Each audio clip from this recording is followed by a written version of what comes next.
সম্প্রতি মুখ্যমন্ত্রী শুভেন্দু অধিকারী ঘোষণা করেছেন পার্ক সার্কাসের কাছে যে সুয়ারওয়ার্ডি এভিনিউ সেটি রিনেম করে করা হবে গোপাল মুখার্জি রোড। আপনাদের মনে হয়তো এই প্রশ্নটা আসতে পারে, কে এই গোপাল মুখার্জি? একজন গুন্ডা, একজন কসাই, একজন হিন্দু বীর, না আন্ডারওয়ার্ল্ডের বেতাজ বাদশাহ? জানতে হলে পড়ে ফেলতে হবে সৌরভ চক্রবর্তী কলমে মহাগুরু।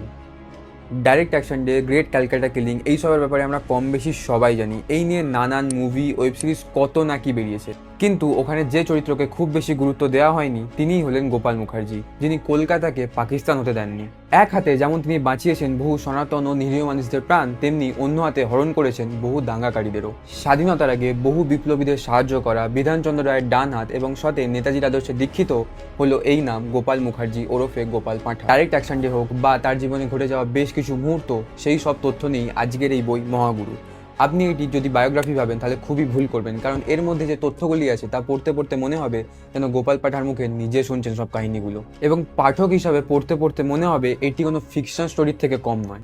দেশ পাবলিকেশন থেকে প্রকাশিত এই বইটির মুদ্রিত মূল্য মাত্র 500 টাকা। আর এরকমই আরও বই রিলেটেড ভিডিওর জন্য অবশ্যই ফলো করে দিও।